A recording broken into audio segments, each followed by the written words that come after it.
So dear students, what have you seen in the screen at first before this video, for this class? Today's lesson, chapter 2, the characteristics of Ishvara, adoration and prayer. And from this chapter we will read today, we will learn today section 1, the characteristics of Ishvara. Okay? আজকে আমরা দ্বিতীয় অধ্যায়টা নিয়ে আলোচনা করব। আমাদের syllabus শেষ হয়ে গিয়েছে, আমরা আবার প্রথম থেকে ধরার চেষ্টা করছি। তবে তার আগে প্রথম অধ্যায় তুমি মোটামুটি তোমরা পারবে। দ্বিতীয় অধ্যায়টা আমি একটু ধরার চেষ্টা করছি। দ্বিতীয় অধ্যায়ে কিছু বিশেষ করা রয়েছে, যেহেতু এখানে অবতার বা ইনকারনেশন বিষয়টা রয়েছে, সেজন্য চ্যাপ্টারটা একটু মনোযোগ সহকারে দেখার জন্য চ্যাপ্টারটা আবার ধরেছি। Okay, so the characteristics of Ishwara, adoration and prayer, and we will learn today section 1, the characteristics of Ishwara, অর্থাৎ ঈশ্বরের বৈশিষ্ট্য। ঠিক আছে, okay then let's go, let's start chapter 2, the characteristics of Ishvara, adoration and prayer. Section 1, the characteristics of Ishvara. We know that Ishvara is one and second to none. He has infinite power. Bound means having limit. Infinite means having no limit. There is no limit to Ishvara's power. His virtues are limitless. He has created us. He nurtures us. He is at the source of our birth and death also. There's none equal to him. Okay? So, what is saying there? ঈশ্বরের স্বরূপ সম্বন্ধে আমরা জানছি, and we have informed also that we know that Ishvara is one. অর্থাৎ আমরা জানি যে ঈশ্বর হচ্ছে এক এবং অদ্বিতীয়, কোনো দ্বিতীয় নেই, সেকেন্ড টু নান। তার ইনফিনিট পাওয়ার রয়েছে, হি হ্যাজ ইনফিনিট পাওয়ার। অর্থাৎ ইনফিনিট পাওয়ার মানে কি? অনন্ত শক্তি রয়েছে। ইনফিনিট অনন্ত, ইনফিনিট হচ্ছে শেষ। Bound means having limit. Bound মানে হচ্ছে শেষ আর কি, যেটা অন্ত যেটাকে বলছি সেটার কি রয়েছে, অন্তর তো একটা শেষ রয়েছে, অন্ত মানে তো শেষ। আর infinite means having no limit, যেটা কোনো শেষ নেই, অসীমের কোনো শেষ নেই, শক্তির কোনো শেষ নেই, যার কোনো শেষ নেই। There is no limit to Ishvara's power. ঈশ্বরের শক্তির কোনো শেষ নেই। His virtues are limitless. তার যে গুণ সেটার কোনো শেষ নেই, limitless. He has created us. তিনি আমাদের সৃষ্টি করেছেন। He nurtures us. তিনি আমাদের পালন করেছেন বা পালন করেন। He is at the source of our birth and death also. তিনি আমাদের জন্ম মৃত্যুর সবকিছুর মূল তিনি। There is none equal to him. তার সমান কেউ নেই। Ishvara is formless or incorporeal. Formless মানে কি? নিরাকার। Incorporeal means নিরাকার, same to same, formless, আর যার কোনো আকার নেই, but he can take up any form. কিন্তু যে কোনো ফর্ম বা যে কোনো আকার তিনি ধারণ করতে পারেন। When he is formless, Ishvara is called ব্রহ্ম। অর্থাৎ যখন তিনি নিরাকার তখন তার নাম হয় ব্রহ্ম lords over all living beings and the whole universe. ব্রহ্ম কি করেন? আমাদের এই যে সকল জীব ও জগতের উপর প্রভুত্ব করেন। ঠিক আছে, লর্ডস, প্রভুত্ব করা, overall living beings and the whole universe, অর্থাৎ এই পুরো জগতের উপর। হোল ইউনিভার্স মানে পুরো জগৎ। Brahma has therefore the other name of Ishwara, অর্থাৎ ঈশ্বরের আরেকটি নাম হচ্ছে ব্রহ্ম। ঠিক আছে, ঈশ্বরা মিন্স লর্ড। ঈশ্বর শব্দটি মানে হচ্ছে প্রভু। When this Ishvara or Brahma is kind to us and does good to the world, he is called Bhagavan. যখন এই ঈশ্বর বা ব্রহ্ম আমাদের প্রতি দয়া করেন, কৃপা করেন, এই জগতের জন্য ভালো কিছু করেন, does good to the world, তখন তাকে বলা হয় ভগবান। ঠিক আছে, ব্রহ্ম is like the source of all lives. ব্রহ্ম হচ্ছে সকল প্রাণের উৎস, source. The universe emanates from him. তার থেকে এই জগতের সৃষ্টি, emanates. And the universe existing, অর্থাৎ তার মধ্যে জগতের অবস্থান। He again exists in all living beings as আত্মা, আবার আত্মারূপে সকল বিম্বিনের মধ্যে তিনি আছেন। Therefore the scripture Upanishad lays it down. Sarvam Khalvedam Brahma. অর্থাৎ সর্বম কলিদম ব্রহ্ম, that means everything is Brahma and Ishvara. সবকিছু ব্রহ্ম এবং ঈশ্বর অথবা ঈশ্বর। So Brahma, Ishvara, Bhagavan, Adar, Devi and Atma, all these are not disjoint, মানে এগুলো আলাদা কিছু না। As Ishvara resides in living beings as Atma, loving the latter, is as good as loving God. অর্থাৎ ঈশ্বরের সৃষ্টিকে ভালোবাসা মানে ঈশ্বরকে ভালোবাসা। সো কেননা তিনি যেহেতু ঈশ্বরের কিন্তু আমাদের আত্মারূপে বিরাজ করেন। So it is our duty to serve living beings as Brahma. Brahma হিসেবে আমাদের প্রত্যেককেই কি করা উচিত? ব্রহ্মজ্ঞানের সেবা করা উচিত, ঠিক না? Serve living beings as Brahma. Incarnated form of Ishwar, অর্থাৎ ঈশ্বরের সাকার রূপের কথা এখানে বলা হচ্ছে, gods and goddesses. We know that Ishvara has no form, he is formless, but in spite of being formless, Ishvara can assume any form, he can express himself in any shape, he can give shape to his virtue or power. When any virtue or power of Ishvara gets a form, that is called a god or goddess. It is the potential of Ishvara that finds expression in gods and goddesses. Brahma, Vishnu, Shiva, Durga, Saraswati, Lakshmi, Ganesha and others are different forms of different potentials or virtues of the same Ishvara. For example, the form in which he creates is known as Brahma. The form in which he fosters is called Vishnu. His vehemence finds expression in Durga. The knowledge that Saraswati gives us a virtue of Ishvara. The Vedas and Puranas have narrated the forms, virtues, potentials, and the ways of worshipping of the god and goddesses. Worshipping satisfies the gods and goddesses. If they are satisfied, Ishvara will also be satisfied. So, Ishvara gets worshipped through the worship of gods and goddesses. ঠিক আছে, আমরা জানি ঈশ্বরের কোনো আকার নেই, he is ফর্মলেস, তিনি নিরাকার। তিনি নিরাকার হলেও সর্বশক্তিমান ঈশ্বরের যে কোনো আকার ধারণ করতে পারে। তো তিনি যে কোনো কিছুতেই নিজেকে প্রকাশ করতে পারেন এবং নিজের গুণ বা ক্ষমতাগুলোকে তিনি আকার দিতে পারেন। যখন তিনি আকারটা দেন তখনই সেগুলো গড আর গডেসেস হয়। And it is potential of Ishwara that, এবং এই যে দেবদেবীর মধ্যে ঈশ্বরের শক্তির প্রকাশ ঘটা, হ্যাঁ, গুণ, সেটাই find expresses in God and goddesses. ঈশ্বরের যে তোমার পটেনশিয়ালিটিটা, অর্থাৎ ঈশ্বর যে নাম আমাদের কাছে প্রকাশিত হতে চায়, সেটাই মূলত এই রূপগুলো, শক্তি মানে রূপের দেবদেবীর মাধ্যমে সেই এক্সপ্রেশনটা উনি দিয়ে থাকেন।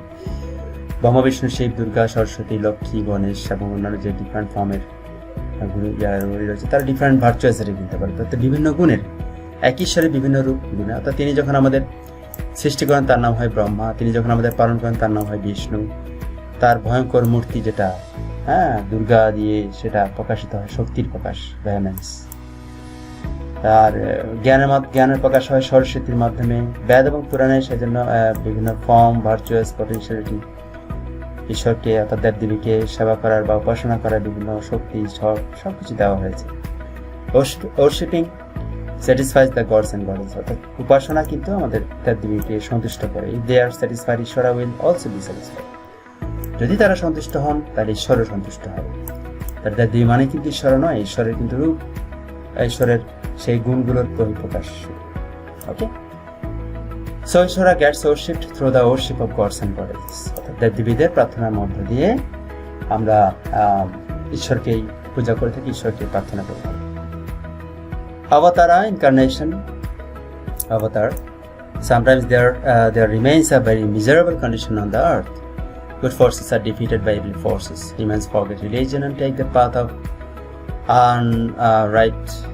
unrighteousness মানে হচ্ছে তোমার হিউম্যান ধর্ম ভুলে যায়, অর্থাৎ মানুষ ধর্ম ভুলে যায়, অধর্মের আশ্রয় নেয়। Take the path of unrighteousness, okay, অর্থাৎ অধর্মের পথটা বাছাই করে নেয়, অধর্মের আশ্রয় নেয়। Price of woe and hurt all around, অর্থাৎ তোমার দুঃখ, বেদনা, বার্তনাথ এগুলো শোনা যায় চারপাশ থেকে।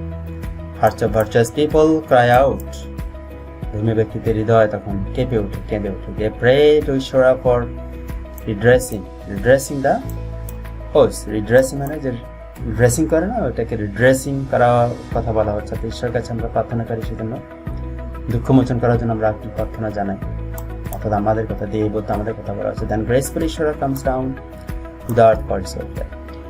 তারপর তোমার করুণাময় ঈশ্বর তখন কি করেন? আমাদের ভালোর জন্য, এই পৃথিবীর মঙ্গলের জন্য তিনি নেমে আসেন। হি রিমুভস চেওস, রিস্টোর পিস। তিনি কি করেন? অশান্তি দূর করেন, শান্তি প্রতিষ্ঠা করেন। He destroys miscreants, saves the honest and good ones, and the restores dharma. Okay, he destroys miscreants. তিনি দুষ্কৃতকারীদের ধ্বংস করেন, সাধু সজ্জনদের রক্ষা করেন, অনেস্ট ভালোদেরকে রক্ষা করেন এবং ধর্ম প্রতিষ্ঠা করেন।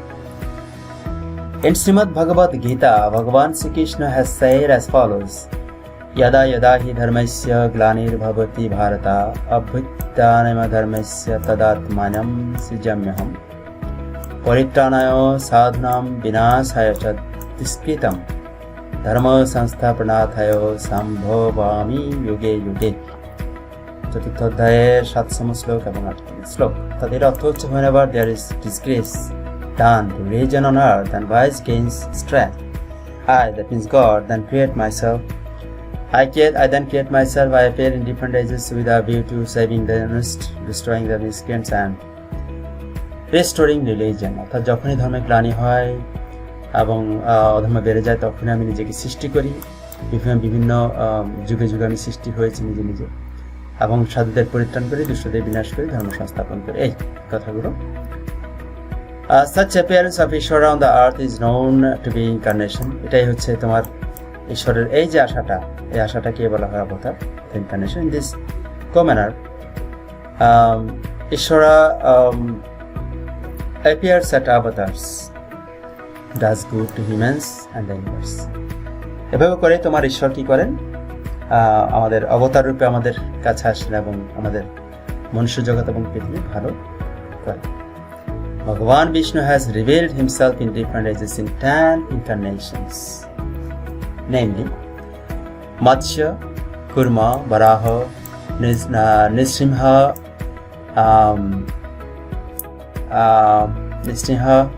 Yamana, that means Vamana, Parashurama, Rama, Balarama, Buddha, and Kalki. তাহলে মৎস্য, কুর্ম, বরাহ, নৃসিংহ, বামনা, পরশুরামা, রামা, বলরামা, বুদ্ধ, কল্কি 10টা। 1 2 3 4 5 5 10টা অবতার রূপে তিনি এসেছিলেন এই পৃথিবীতে। It is remarkable is that Krishna is not included among these 10. এটা কিন্তু লক্ষণীয় যে এই 10 অবতারের মধ্যে কিন্তু শ্রীকৃষ্ণের উল্লেখ আছে। This reason is that other incarnations are particular parts of Bhagavan. অন্যান্য যে ইনকার্নেশনস বা অবতারগুলো রয়েছে সেগুলো কিন্তু ভগবানের বিশেষ অংশবিশেষ, ভগবানের অংশবিশেষ, সেজন্য অংশাবতার বলা হয়। Shrimad Bhagavata Purana lays it down, কৃষ্ণস্থ ভগবান স্বয়ং। অর্থাৎ শ্রীমদ ভাগবত পুরাণে বলা হয়েছে যে কৃষ্ণস্থ ভগবান স্বয়ং, অর্থাৎ শ্রীকৃষ্ণ নিজেই ভগবান। তাই 10 অবতারের মধ্যে শ্রীকৃষ্ণের কি নেই? উল্লেখ নেই। 10 অবতারের মধ্যে কি নেই? শ্রীকৃষ্ণের উল্লেখ নেই। It means that Sri Krishna is Bhagavan himself, so Sri Krishna is not included among the 10 incarnations. অর্থাৎ শ্রীকৃষ্ণস্থ ভগবান স্বয়ং অর্থই হচ্ছে শ্রীকৃষ্ণ হচ্ছে ভগবান নিজেই, শ্রীকৃষ্ণ হচ্ছে স্বয়ং ভগবান। তাই শ্রীকৃষ্ণ তোমার এই 10 অবতারের মধ্যে অন্তর্ভুক্ত নেই। ঠিক আছে? আচ্ছা, আজকে আমরা এই 10 অবতারের মধ্যে একটা অবতার পড়বো, খুব তাড়াতাড়ি পড়বো, ঠিক আছে, বিকজ সময় কম। Now those 10 incarnations of Bhagavan Vishnu are being briefly introduced. সংক্ষেপে, Matsya মানে fish avatar. Thousands of years ago there was a pious king named Satyavrata. During his reign, justice and tyranny visited the earth. The king then prayed for Ishvara's grace for the well-being of the earth. One day, while the king Satyavrata was taking bath in a pond, one tiny freshwater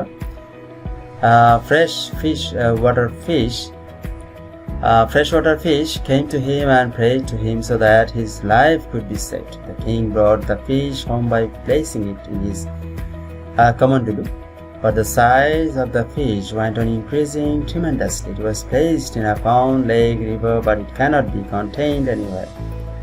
The king thought that it must be Narayana. Narayana is another name of Vishnu. Okay? অর্থাৎ 1000 বছর আগে সত্যব্রত নামে এক ধার্মিক রাজা ছিলেন।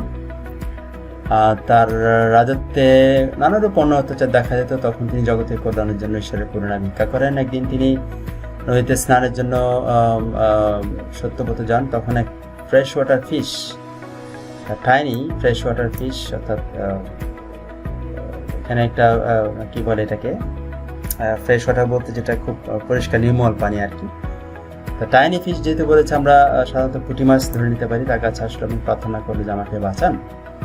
হ্যাঁ, তো রাজা করলো কি তার কমোডোতে করে তাকে নিয়ে গেল, কিন্তু তার সাইজ এত বড় হয়ে গেল দিন এত মারাত্মকভাবে ট্রিমেন্ডাসলি এত মারাত্মকভাবে বড় হয়ে গেল যে তাকে কোথাও রাখা যাচ্ছে না, পুকুরে রাখলেও জায়গা হচ্ছে না, লেকে রিভারে এমনকি কোথাও তাকে রাখা যাচ্ছে না। তো রাজা ভাবলেন যে এটা নিশ্চয় নারায়ণ হবে, নারায়ণ বিষ্ণুর আরেক নাম। হ্যাঁ, ঠিক আছে, নারায়ণ হচ্ছে বিষ্ণুর আরেক নাম। The king then went on chanting hymns and verses in praise of Narayana in fish form. ওকে, তখন তিনি নারায়ণের এই যে মৎস্যরূপী নারায়ণের স্তবস্তুতি করতে লাগলেন। Then Narayan in fish form told the king destruction would seize the earth within 7 days.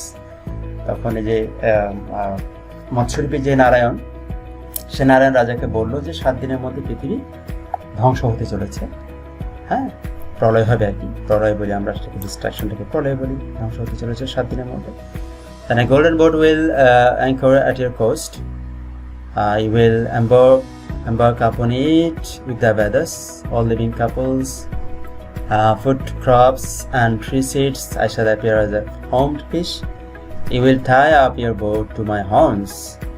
The cataclysm took off. The king acted as directed by Bhagavan Sri Vishnu in fish form. His boat got saved from the catastrophe, and at its end, the king disembarked from the boat along with all his belongings in his way, or in this way Bhagavan Sri Vishnu as fish incarnate saved creation. The Vedas also get preserved. তখন নারায়ণ বলল যে আসলে মহাপ্রলয় শুরু হবে, আমার মতো কাজটা করতে হবে। কি কাজ করতে বলছে তিনি? যা সে সময় তোমার ঘাটে একটা সোনার তরী ভিড়বে এবং তুমি তাকে কি করবে, ব্যাট, তারপরে সব রকমের যে দম্পতি রয়েছে, খাদ্যশস্য রয়েছে, এগুলো নিয়ে সবগুলো নিয়ে সেই নৌকায় উঠবে এবং আমি সেখানে অবতীর্ণ হব, আবির্ভূত হব সিংহধারী বা সিংধারী মাছ রূপে। তুমি তোমার সেই নৌকাটা ইউ উইল টাই আপ, তুমি তোমার সেই নৌকাটা আমার সিংহের সাথে বেঁধে দিবা। হ্যাঁ, তারপর সে যথারীতি সেটা হলো, প্রলয়টা শুরু হলো, cataclysm, the catastrophical matter here took off, শুরু হলো।